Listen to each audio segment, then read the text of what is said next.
नमस्कार दोस्तों, target with PS Parihar channel में आपका स्वागत है।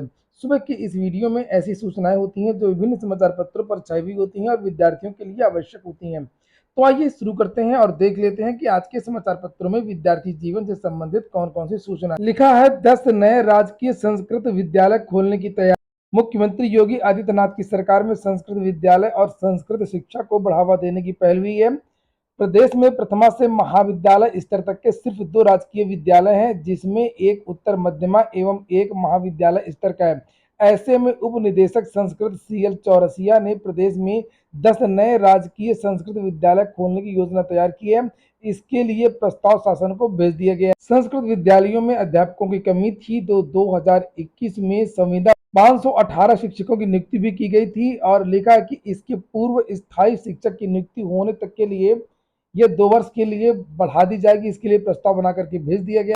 इससे पूर्व मध्यमा के शिक्षकों को 12,000 रुपए और उत्तर मध्यमा के शिक्षकों को 15,000 रुपए महीना मानदेय दिया जा रहा है। 1 अप्रैल तक होगा मूल्यांकन। परीक्षकों की सूची तैयार हो गई है। 18 मार्च मूल्यांकन शुरू हो जाएगा। यूपी बोर्ड आगे लिखा हुआ कि यह कार्य 258 मूल्यांकन केंद्रों पर कराया जाएगा। इसके लिए 1,43,933 परीक्षक नियुक्त किए गए हैं, लेकिन परीक्षकों की ड्यूटी किस मूल्यांकन केंद्र पर लगी, इसकी जानकारी अभी परीक्षकों को भी नहीं दी और अगले वर्ष फरवरी में ही होंगी यूपी बोर्ड की परीक्षा। तो वहीं पर माध्यमिक शिक्षा के बारे में जानकारी दी गई है कि माध्यमिक शिक्षा का शैक्षणिक सत्र 1 अप्रैल से शुरू होगा।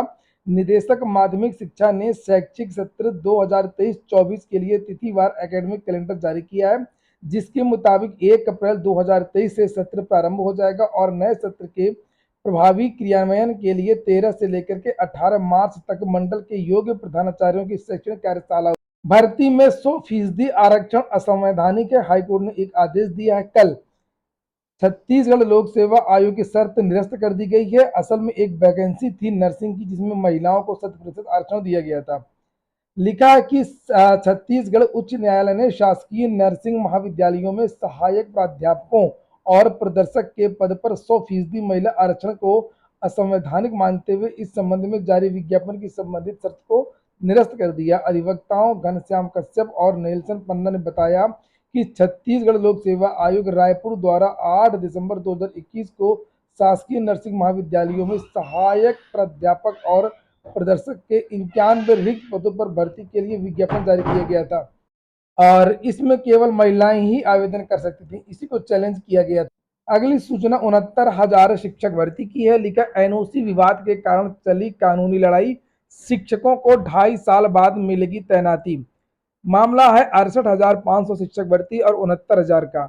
वही विद्यार्थी जो 68,500 में चयनित हुए थे, वही विद्यार्थी 69,000 में चयनित हो गए थे। इनको ये पहले इन्होंने ज्वाइन कर लिया था 68,500 और इनको एनओसी नहीं दी जा रही थी।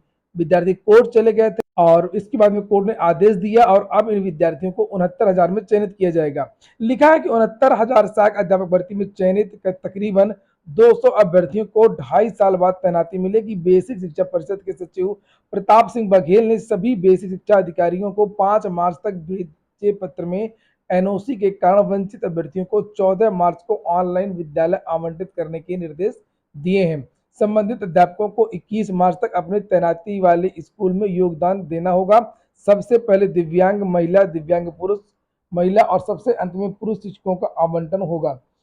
वहीं पर कल 6800 शिक्षक भर्ती जो 69,000 से संबंधित है, SC ST और OBC वाला, उसका भी जो ऑर्डर रिजर्व हुआ था वो भी कल ऑर्डर आने की संभावना। लिस्ट जारी हो गई है और कल ये लगा हुआ है, देखते हैं क्या होता है। हाईकोर्ट किसके पक्ष में आदेश देती है। इसके बाद में अगर हम लोग बात करें नई प्राथमिक शिक्षक भर्ती की, तो कल कुछ विद्यार्थी गए थे उत्तर प्रदेश के बेसिक शिक्षा राज्य मंत्री स्वयं प्रभार संदीप सिंह जी से मिलने के लिए और मुलाकात भी, विद्यार्थियों ने ज्ञापन भी दिया। ये देख सकते हैं, ये लिखा हुआ कि आज भतीजे जय किशन ने नई भर्ती के संबंध में मंत्री जी को ज्ञापन दिया है और जिसमें ये कहा गया है ज्ञापन में और मंत्री जी को ये बताने की कोशिश की गई है कि 51,000 जो रिक्त पद हैं बेसिक में, उसका हलफनामा लगाया गया था 4 साल पहले और इन रिक्त पदों पर भर्ती करवाई जाए। तो शिक्षा मंत्री का वही कहना था कि अभी तो यूपीटीईटी होगा और जो मामले कोर्ट में चल रहे हैं वो समाप्त होंगे, उसके बाद में नई शिक्षक भर्ती आ सकती है और यही बात मैंने भी आप लोगों को बताई।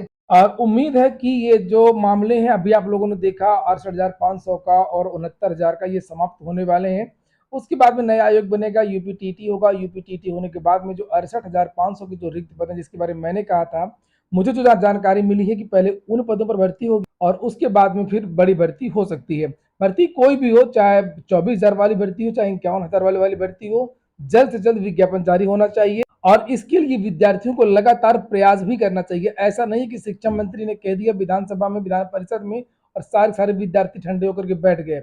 ऐसा कहीं कहीं कुछ नहीं है। ये केवल शासन की नीति है। सब कुछ मुख्यमंत्री के हाथ में है और ना शिक्षा मंत्री के हाथ में है, ना अधिकारियों के हाथ में है। जिस दिन मुख्यमंत्री की तरफ से, शासन की तरफ से, सरकार की तरफ से ये निर्णय लिया जाएगा कि जो प्रदेश के जो रिक्त पद है उनको भरा जाए और या प्रदेश में ज्यादा पद रिक्त हैं तो वहीं से आदेश जारी हो और उसके बाद में लगातार आपको सबकी तरफ से बयान आने शुरू हो जाएंगे, चाहे वो शिक्षा मंत्री चाहे वो अधिकारी। जब तक वहां से झंडी नहीं मिलेगी मुख्यमंत्री के यहाँ, तब तक कुछ नहीं होगा और इसके लिए आप लोगों को लगातार प्रयास करते रहना चाहिए। बात होगी अब UP triple S C one दरोगा भर्ती की। यूपी ट्रिपल एस सी के छात्र कल जाएंगे उत्तर प्रदेश अधीनस्थ सेवा चयन आयोग और ये विद्यार्थी सोशल मीडिया में भी लगातार बहुत सारे लोगों को टैग कर रहे हैं और ये मांग कर रहे हैं कि वन दरोगा में ज्यादा से ज्यादा विद्यार्थियों को बुलाना चाहिए था। इन विद्यार्थियों का एक तर्क ये भी कि इस वैकेंसी में स्पेशल योग्यता मांगी गई थी, लेकिन इसमें बहुत सारे ऐसे विद्यार्थियों ने आवेदन कर दिया है जिनके पास योग्यता नहीं है और फाइनल में ये सब विद्यार्थी छट जाए, बाहर कर दिए जाएंगे, जिससे सीटें बर्बाद हो। तो इसी क्रम में ये विद्यार्थी कल यूपी ट्रिपल एस सी भी जाएंगे, सचिव जी से मिलने की कोशिश करेंगे, उनको ज्ञापन देंगे, उनको समझाने की कोशिश करेंगे और ये भी कहेंगे कि इस भर्ती में चूंकि शारीरिक दौड़ है इसलिए बहुत सारे विद्यार्थी बाहर हो जाएंगे, इसलिए जो कट ऑफ है वो रिवाइज हो और ज्यादा विद्यार्थियों मुख्य परीक्षा के लिए मौका दिया। आप लोग भी अगर इस भर्ती से संबंधित हो तो आप लोग भी कल यूपी ट्रिपल एस सी पहुंच। टाइमिंग यहाँ पर लिखी हुई है 13 तारीख को सुबह 8 बजे। इंस्टीट्यूट फॉर सिविल सर्विस की तरफ से भी यहाँ पर ट्वीट किया गया है। अगली सूचना है आईडीबी एमपी कोऑपरेटिव बैंक में मौके भर्ती निकली है 638 पदों पर कंप्यूटर प्रोग्रामर की और एज है 18 से 40 साल। आयु की गणना 9 अप्रैल 2023 से होगी। मान्यता प्राप्त विश्वविद्यालय में पदानुसार ग्रेजुएशन, किसी में बीई, किसी में बीटेक, किसी में एमबीए, यानी इसमें अलग अलग पद है तो अलग अलग योग्यता भी है।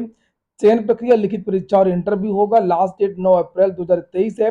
वेबसाइट ये लिखा हुआ है apex.bank.in। इस वेबसाइट पर जाकर के आप लोग नोटिफिकेशन देख लें और यहीं से आप लोग आवेदन भी कर सकते हैं। वहीं पर आईडीबीआई बैंक से भी भर्ती निकली है जिसकी लास्ट डेट आज है, तो जो भी विद्यार्थी योग्य हो वे आवेदन कर सकते हैं।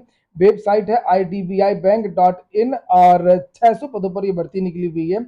असिस्टेंट मैनेजर लोहिया संस्थान की जो परीक्षा निरस्त हुई थी उसको संपन्न हो गई। 4300 विद्यार्थियों ने परीक्षा छोड़ दी है नर्सिंग की और ये बताया गया है कि अगले हफ्ते ही इसका परिणाम भी जारी हो जाएगा। आनंद फानंद में ये भर्ती कंप्लीट हो रही है बहुत विवादों के साथ में।